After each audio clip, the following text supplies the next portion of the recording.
Mesdames et messieurs, bonsoir à toutes et à tous. Merci encore pour votre fidélité sur gabonannonce.com, mondeannonce.com. Aujourd'hui, nous allons nous intéresser simplement à notre invité qui est déjà sur le plateau, un responsable qui est chargé dans le cadre de la création et la gestion d'entreprise. Il a autant de projets qu'il pilote en ce moment et se fait le plaisir de vous présenter son entreprise TDI. Bonsoir, monsieur Oliko Love, monsieur Boussingi. Bonjour, bonsoir à tous les spectateurs. Bonsoir, monsieur John Chugo. Je vais me représenter pour ceux qui n'ont pas l'habitude de suivre notre émission. Je suis monsieur Boussingi du Congo, Bodiko Love. Pour ainsi dire, je suis le directeur général de l'entreprise Django Développement et Investissement. Une entreprise qui est spécialisée, on va dire, c'est un partenaire économique, stratégique au Gabon, qui s'est spécialisé dans l'accompagnement, la structuration et l'industrialisation des PME-PMI. Nous ambitionnons d'accélérer la croissance des entrepreneurs locaux, non seulement en renforçant leurs capacités techniques, financières et opérationnelles pour en faire des acteurs majeurs, des moteurs de l'économie, du développement de l'économie nationale. Alors aujourd'hui, TDI excelle dans le domaine, son domaine de prédilection, à savoir la création d'entreprises, la gestion des projets. Aujourd'hui, est-ce qu'on peut parler à peu près des projets qui sont en cours? Vous savez, c'est en parenthèse, c'est juste en parenthèse. Aujourd'hui, on peut vous parler des projets de TDI, mais lorsqu'un projet n'a pas encore été mis sur pied, enfin, n'a pas encore été lancé dans sa phase d'exécution, il est souvent, on va dire, délicat de venir de présenter ce projet. Pourquoi? Parce que, comme vous savez, il y a ce qu'on appelle l'espionnage industriel. On peut aujourd'hui, juste pour votre idée, on peut venir la récupérer et puis, bon, quelqu'un va la développer simplement. Mais nous rassurons que TDI accompagne plusieurs entreprises, pas que les entreprises, hein, pour un peu dire. Nous n'accompagnons pas que les entreprises, nous accompagnons la société civile aussi, les collectivités locales, les ONG, les coopératives à pouvoir se structurer, comme je le disais tantôt à l'entame de notre émission, à renforcer leurs capacités techniques, on va dire financières et opérationnelles. Alors, comment évolue la procédure, c'est-à-dire dans le cadre de recherche de fonds pour la création, pour la réalisation d'un projet, par exemple les projets qui sont en cours? Comment ça s'évolue, la recherche auprès des bailleurs de fonds? Excusez-moi, on va dire que je suis quand même un peu Sarkozy. Non, en fait, il faut comprendre que en Afrique centrale, particulièrement au Gabon, nous avons je ne dis pas un défaut, je parle un déficit d'instituts de financement et d'accompagnement pour les entreprises. La quasi-totalité des banques que nous avons au Gabon sont des banques commerciales. Elles sont spécialisées dans le crédit, mais c'est beaucoup plus pour tout ce qui est commercial. C'est différent d'une banque d'accompagnement, d'investissement, parce que les banques d'investissement, ce sont des banques qui fonctionnent quasiment avec les capitaux à risque. Vous n'allez pas demander à une banque commerciale de vous prêter 10 milliards parce que votre projet fait par exemple 10 milliards, c'est pas possible. Les capacités, ça peut arriver qu'une banque vous donne un crédit de 10 milliards.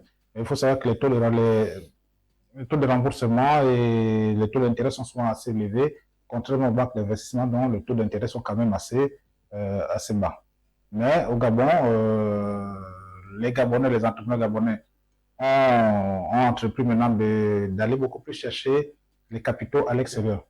Nous avons des milliards de plateformes d'investissement sur lesquelles beaucoup d'entreprises peuvent soumissionner, aller présenter leurs projets et forcément avoir aussi les financements nécessaires pour justement porter leurs projets au vu aussi de tout le monde.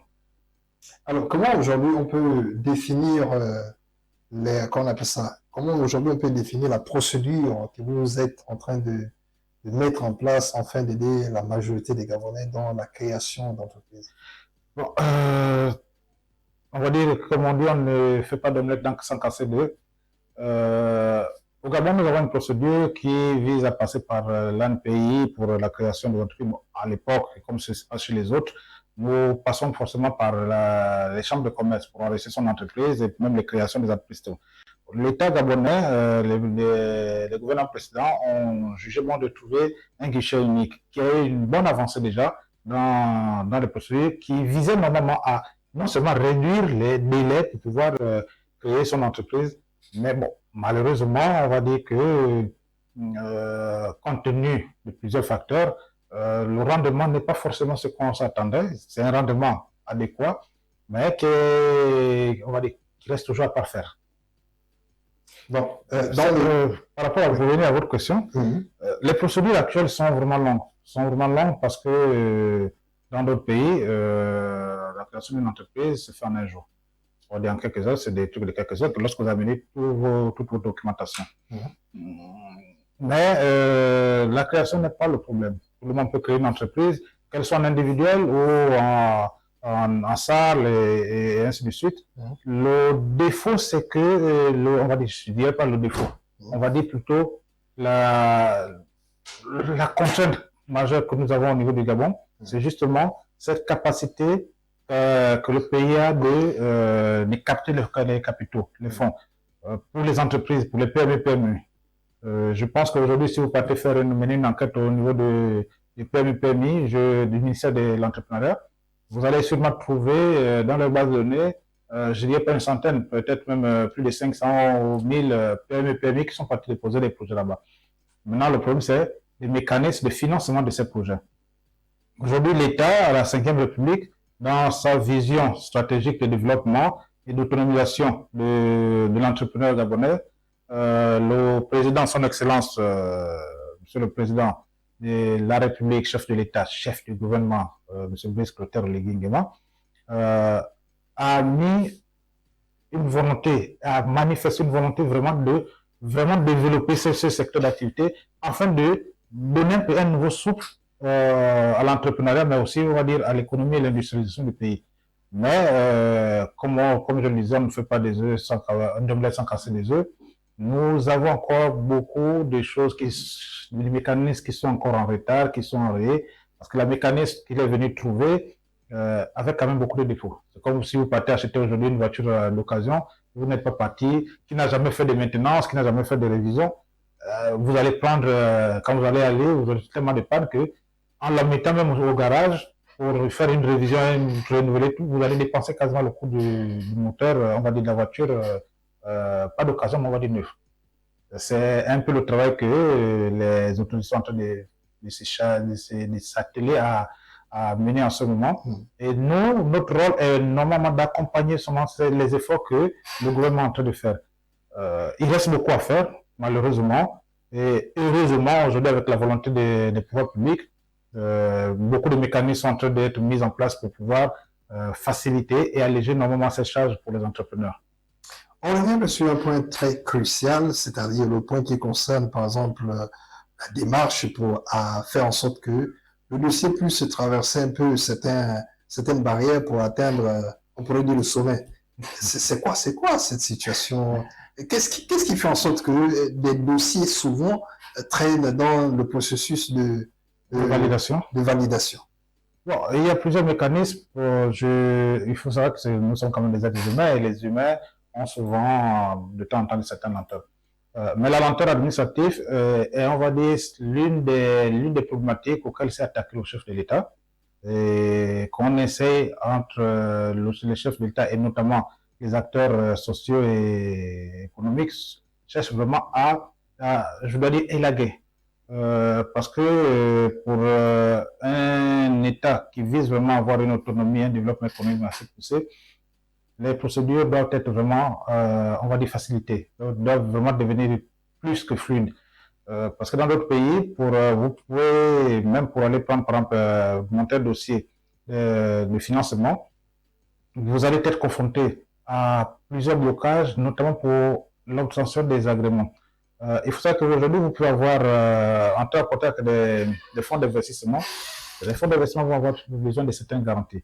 Il y a des projets qui sont malheureusement toujours sous la tutelle du chef du gouvernement, parce que ce sont quand même des secteurs stratégiques qui doivent vraiment être encadrés. Et on ne peut pas envoyer tout n'importe qui faire n'importe quoi à l'intérieur. Donc, l'État est en train forcément de remettre à l'ordre du jour justement cette fluidité dans les différents services.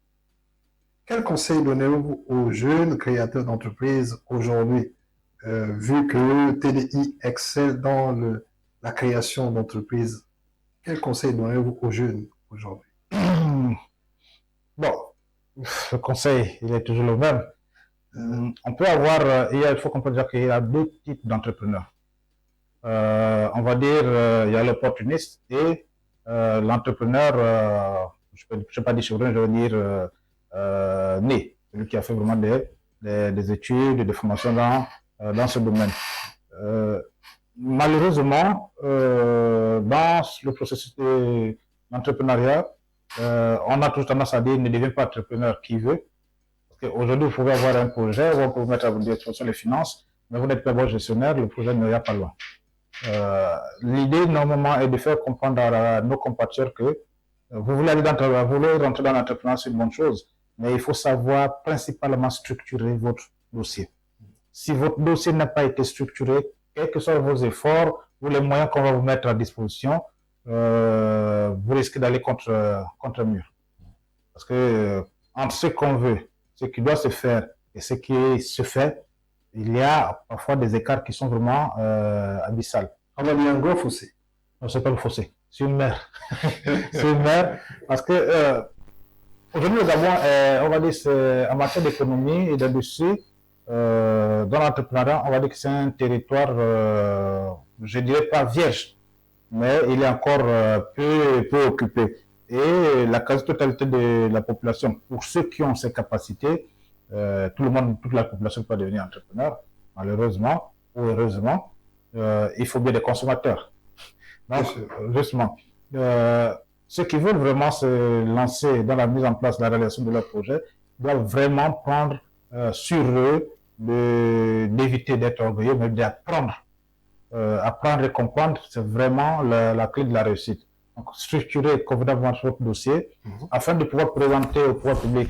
Le chef de l'État a mis en place de leur arrivée la banque BCG qui accompagne normalement l'entrepreneuriat. C'est vrai que ce n'est pas une banque d'investissement, c'est toujours une banque commerciale, mais elle fait déjà un certain effort pour certains types de projets qui peuvent vraiment, dans les capacités financières de la banque, peuvent combler le fossé d'aller chercher un investisseur à l'extérieur. Donc, c'est un peu ça. Mais il y a encore beaucoup à faire. Il n'y a pas qu'au Gabon. On va dire que c'est quasiment dans la zone de l'Afrique centrale.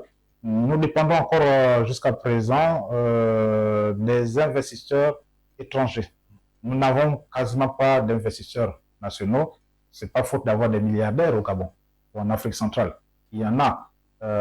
Mais malheureusement, ce ne sont pas des entrepreneurs, ce ne sont pas des gens qui ont vraiment envie de pouvoir faire fructifier leur labeur. Et il y en a beaucoup qui ont eu la chance de participer à certains programmes qui ils ont généré des capitaux. Mais si vous prenez ces capitaux et les déposer dans la banque, moi, je n'appelle pas ça une recherche. C'est simplement que vous faites dormir votre argent, il ne produit rien. L'idée, normalement, c'est d'avoir des compatriotes, que ce soit gabonais ou de l'Afrique centrale, qui peuvent mettre à commun leurs efforts pour financer normalement l'entrepreneuriat de nos jeunes frères et sœurs. Lorsqu'on parle d'entrepreneuriat, on parle aussi de création. Lorsqu'on parle de création, est-ce que tous nous sommes créateurs bon, on va dire génériquement, on va dire que tout le monde est un créateur d'entreprise. Parce que vous avez des projets, même familiales, et ainsi de suite, on crée des petits projets. Mais dans l'entrepreneuriat, tout le monde n'est pas créateur d'entreprise, tout le monde ne peut pas être entrepreneur. Comme je le disais, il faut une petite branche, une petite quantité, au moins, si je préfère dire, si on pouvait avoir un quart de la population qui pouvait être entrepreneur et qui pouvait arriver à mettre en place le projet, Les 3 autres quarts seront simplement des consommateurs à viser. Vous voyez, par exemple, aujourd'hui, le défaut que le Gabon a eu, c'est que nous avons beaucoup plus compté sur le pétrole, la manne pétrolière et puis le bois. Et bien évidemment, à une certaine période aussi, les minerais comme le manganèse et l'uranium. Sauf que tous ces projets sont portés par l'État. Et bien évidemment, lorsque c'est l'État qui porte la quasi-totalité des projets, la dette nationale augmente. Que ce soit la dette intérieure ou la dette extérieure, elle va forcément augmenter. L'État ne peut pas être, on va dire, vous ne pouvez pas être au four au moulin. Vous ne pouvez pas être à gérer simplement, on va dire, à fournir les droits, à mettre en place les réglementations nécessaires pour pouvoir encadrer certains secteurs d'activité. Mais c'est vous qui êtes encore là pour pouvoir mettre le pouvoir d'emploi. Vous voyez que c'est un peu beaucoup pour l'État. Et demain après, on se plaint que l'État, la dette augmente, la dette augmente. Bon, après, c'est vrai qu'il y a la fiscalité qui n'est pas peut-être encore bien harmonisée au niveau du Gabon. Mais en entrepreneuriat, il y a cette différence qu'on a entre le consommateur et l'entrepreneur. Tout le monde ne peut pas être entrepreneur, même si on n'apprend pas tous dans la vie certaines choses, mais dans l'industrie et l'économie, tout le monde ne peut pas être entrepreneur. Parlons des projets, revenons un peu sur les projets. Quels sont les projets? Je ne vais pas les citer, mais dans quel domaine, quels sont les domaines d'activité actuellement que TDI étudie en termes de projets? Bon, nous accompagnons plusieurs entreprises, pas que, même le groupe TDI, parce que TDI aussi a plus ou moins de filiales et a des partenaires dans le secteur de l'agriculture, on va dire quoi, le numérique, la finance, la pêche, les minéraux, le pétrole, enfin, les hydrocarbures, et on va dire le commerce. Bien évidemment, nous accompagnons aussi certaines personnes qui viennent avec leur projet d'entreprise de services. Il n'y a pas un secteur d'activité que nous ne touchons pas, parce qu'aujourd'hui, si ce n'est que pour l'entreprise TDI et ses partenaires, nous sommes dans des secteurs plutôt, on va dire, industriels, mais les partenaires qui viennent vers nous pour pouvoir bénéficier d'un accompagnement, d'une structuration, on va dire, plus ou moins professionnelle, plus professionnelle. On ne dit pas être les meilleurs au monde, mais on vise à l'être quand même, ne serait-ce qu'au Gabon. On vise à être le numéro 1 au Gabon, être dans les 5 premières entreprises en Afrique centrale, pourquoi pas les 10 en Afrique générale, dans le domaine de l'accompagnement et la structuration du projet. On va dire TDI est partenaire de Rex Communication et je pense qu'aujourd'hui TDI couvre un certain nombre de choses dans Rex Communication et pour nous c'est un réel plaisir d'avoir Monsieur Boussengi Bolikolov sur le plateau spécial Gabon Annonce Live. Mesdames et messieurs, vous nous suivez sur gabonannonce.com, mondeannonce.com, ce sont là 2 réseaux. Vous avez accès sans intermédiaire, vous avez la possibilité de créer vos publications, de poster vos publications, de créer vos pages, et aussi de poster sur la file d'actualité et bien plus. On se fera le plaisir de faire un plateau spécial rien que pour gabonannonce.com afin de définir les options qui vous aident à communiquer en toute liberté. Alors, monsieur le directeur, votre mot de fin pour ce mini plateau spécial. Alors, si c'est un mot de fin, je risque de faire un très gros discours. Non, en fait, c'est juste peut-être rappeler aux compatriotes, qu'ils soient nationaux ou expatriés, que bon, le Gabon aujourd'hui est en train de rentrer, on va dire, de la 5e République, est en train de mettre en place des mécanismes qui visent normalement à apporter, on va dire, un gros bol d'air à l'industrie, à l'autonomisation des Gabonais.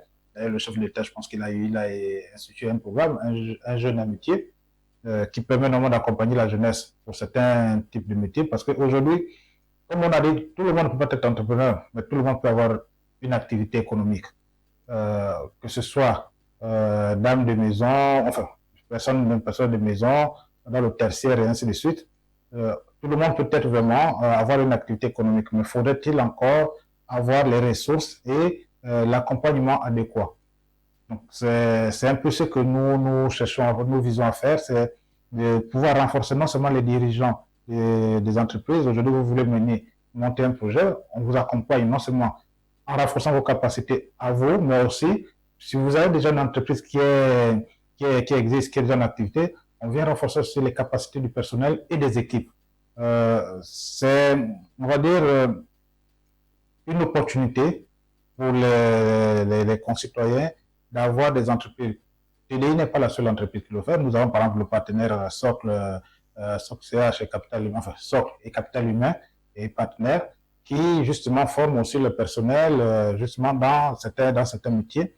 Et c'est, on va dire, c'est vraiment, on va dire, une première d'avoir des partenaires nationaux qui sont en train de porter normalement la vision du président de la République à pouvoir mettre en place des mécanismes pour aider le citoyen, aider l'entrepreneur, les PME, à renforcer leurs capacités, non seulement financières, mais surtout opérationnelles et techniques, dans le développement de leurs idées, de leurs produits et pourquoi pas de la vie de leur entreprise, de manière générale.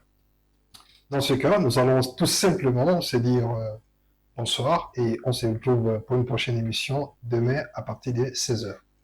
Justement, à ce sujet, avant de nous séparer, j'invite normalement les entrepreneurs, nos compatriotes, et notamment dans l'entrepreneuriat, il n'y a pas que la partie économie, il y a aussi la partie divertissement. Nous les invitons vraiment à venir pouvoir présenter leurs produits. Déjà, à Gabo Annonce, l'un de nos partenaires de communication actuels, on va dire c'est le premier réseau social gabonais, purement 100% gabonais. C'est déjà une félicitation d'avoir un réseau de la trempe de Facebook qui apporte une certaine visibilité à nos concitoyens, peu importe le domaine d'activité dans lequel ils se trouvent. Venez participer à ces émissions, venez ouvrir des pages pour pouvoir vendre et communiquer pour présenter tous vos produits, vos produits et vos entreprises. C'est déjà un pas vers la réussite de votre projet. Merci.